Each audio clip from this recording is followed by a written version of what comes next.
أضفيت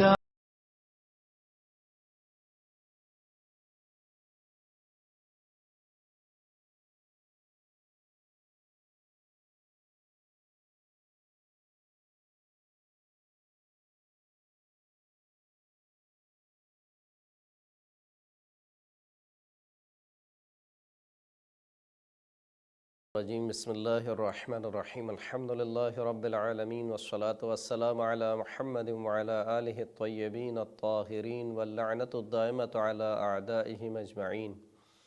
اما بعد فقد قال اللہ سبحانہ وتعالی فی کتابہ المجید بسم اللہ الرحمن الرحیم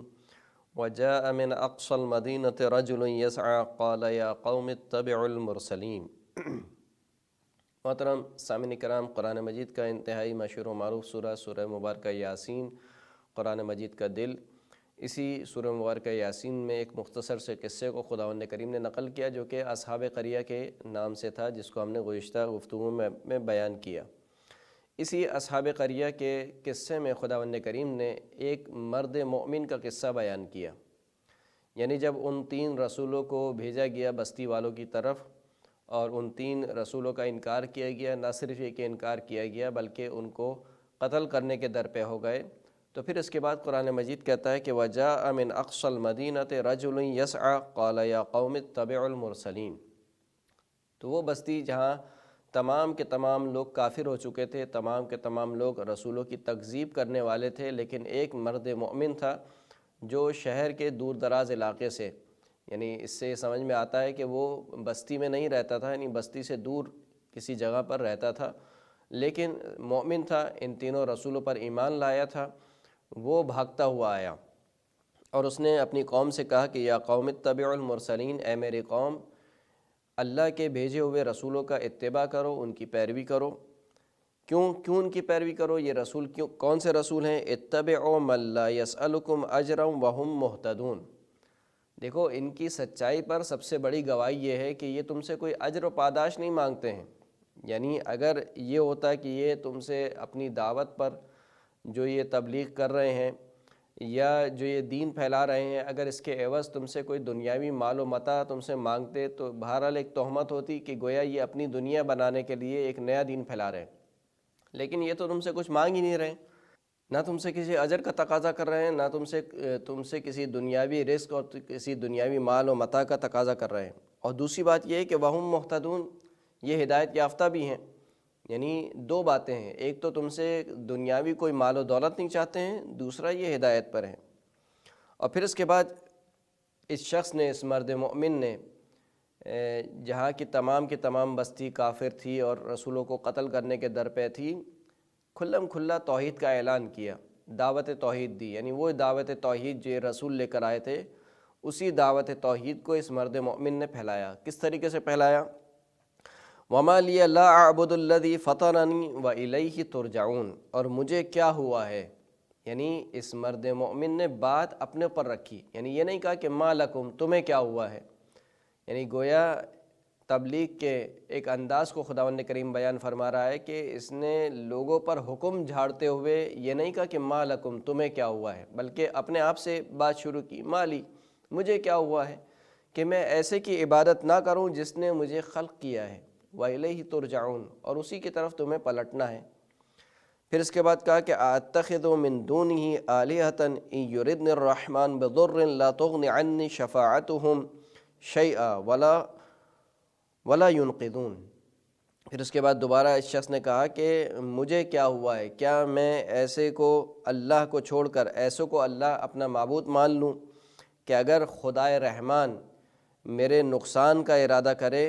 تو ان کی شفاعت مجھے اس نقصان سے بے نیاز نہیں کر سکتی ہے۔ یعنی دعوت توحید پہنچاتے ہوئے اس شخص نے جس چیز کو مد نظر رکھا وہ یہ رکھا کہ دیکھو، یہ جو جن بتوں کو تم پوجتے ہو، جن کے بارے میں تم کہتے ہو کہ یہ ہمارے شفیع ہیں، اگر خداوند کریم نقصان پہنچانا چاہے تو کوئی بھی ہستی، دنیا کی کوئی بھی ہستی خداوند کریم کے اس نقصان سے کسی کو بچا نہیں سکتی ہے، اس لیے کہ خداوند کریم قادر مطلق ہے۔ یہ جو بت ہیں یہ کچھ بھی نہیں ہے، نہ کسی کو نقصان پہنچا سکتے ہیں نہ کسی کو فائدہ پہنچا سکتے ہیں۔ تو کہا کہ کیا میں ایسوں کو اللہ کو چھوڑ کر ایسوں کو اللہ کا معبود، اپنا معبود مان لوں کہ اگر خدائے رحمان میرے نقصان کا ارادہ کرے تو ان کی شفاعت مجھے ذرہ برابر بھی فائدہ نہیں پہنچا سکتی، اور یہ مجھے میرے مددگار نہیں ہیں، مجھے مدد نہیں پہنچا سکتے۔ انی اذن لفی ضلال مبین، اور اگر میں ایسا کروں یعنی جانتے بوجھتے ہوئے کہ میری فطرت اس بات کی طرف اشارہ کر رہی ہے کہ دیکھو خدائے رحمان ہے جو فقط مجھے نقصان پہنچا سکتا ہے اور مجھے فائدہ پہنچا سکتا ہے، اس کے باوجود میں ان بتوں کو اپنا معبود مان لوں تو یقیناً پھر میں کھلی ہوئی گمراہی میں ہوں۔ انی آمنت بربکم فاسمعون، میں تمہارے پروردگار پر ایمان لایا ہوں پس میری بات کو سنو۔ اب یہاں پر ربکم کی طرف سے اشارہ کیا، یعنی پہلے گفتگو شروع کی مالی، مجھے کیا ہوا ہے، اور پھر اس کے بعد جب انتہا کی تو کہا کہ دیکھو جسے میں پروردگار مانتا ہوں وہ فقط میرا پروردگار نہیں ہے، وہ تمہارا بھی پروردگار ہے، پس میں تمہارے پروردگار پر ایمان لایا، فاسمعون، میری بات سنو۔ بہرحال جب ان بستی والوں نے ان رسولوں کی بات نہیں سنی تو اس مرد مومن کی بات کیا سنتے؟ ان بستی والوں نے اس شخص کو بھی قتل کر ڈالا۔ جیسے ہی قتل کر ڈالا، وہ لوگ یہ سمجھ رہے تھے کہ ہم بہت دردناک عذاب دے رہے ہیں ان کو اور ان کو انتہائی تکلیف میں مبتلا کر رہے ہیں، لیکن خداوند کریم نے کیا فرمایا؟ قیل ادخل الجنہ، جیسے ہی قتل کر ڈالا، یعنی یہاں اس کے جسم سے روح کا نکلنا تھا اور وہاں خداوند کریم نے کہا قیل ادخل الجنہ، کہ تم جنت میں داخل ہو جاؤ۔ یعنی تم جو یہ سمجھ رہے ہو کہ ہم رسولوں کو عذاب علیم میں مبتلا کریں گے، خداوند کریم کہہ رہا ہے کہ نہیں، ہماری راہ میں مرنا عذاب علیم نہیں ہے، بلکہ مرنے سے تو انسان مومن آزاد ہوتا ہے۔ ابھی مومن قید خانے میں ہے، دنیا میں قید خانے میں ہے،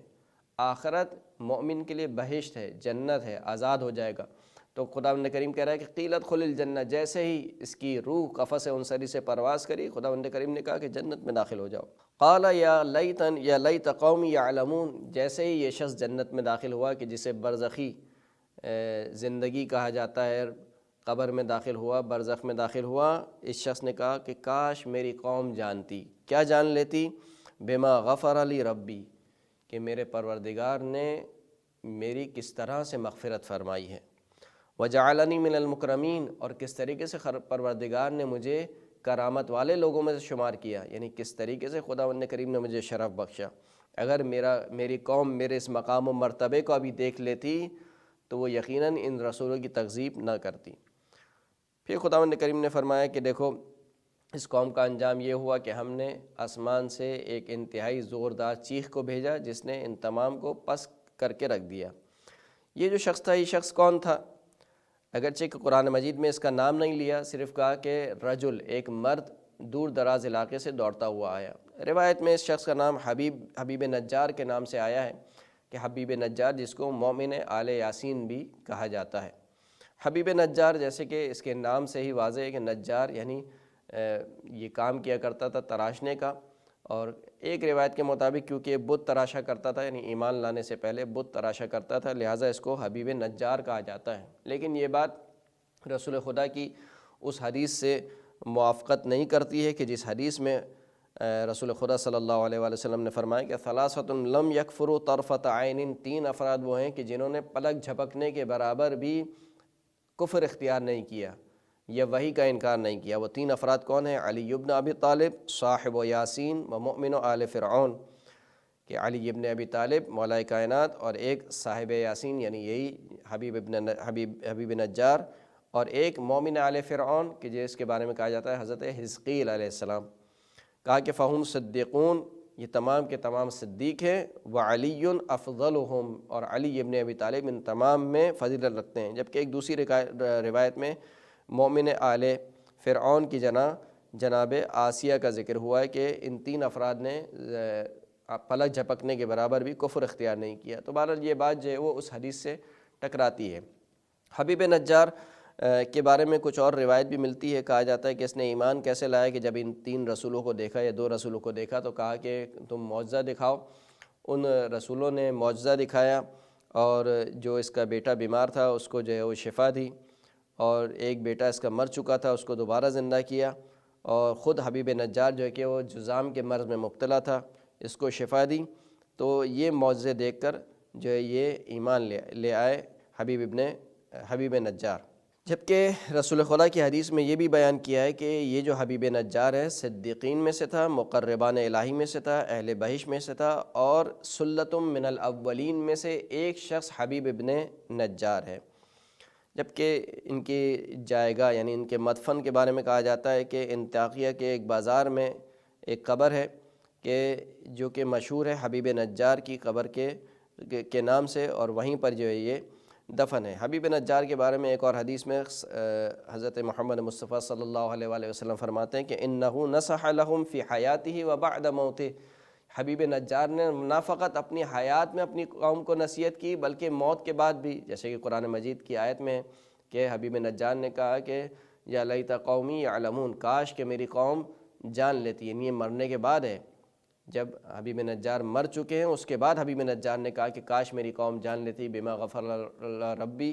اور وجعلنی من المکرمین، کہ جو میرے پروردگار نے مجھے مغفرت بخشی ہے اور مجھے اہل کرامت میں سے شمار کیا ہے، کاش کہ میری یہ قوم جان لیتی۔ تو رسول خدا فرماتے ہیں کہ نہ صرف اپنی حیات میں اپنی قوم کو نصیحت کی بلکہ اپنے مرنے کے بعد بھی اپنی قوم کو نصیحت کی۔ وآخر الدعوانا ان الحمد للہ رب العالمین۔ رمضان تجلى وابتسما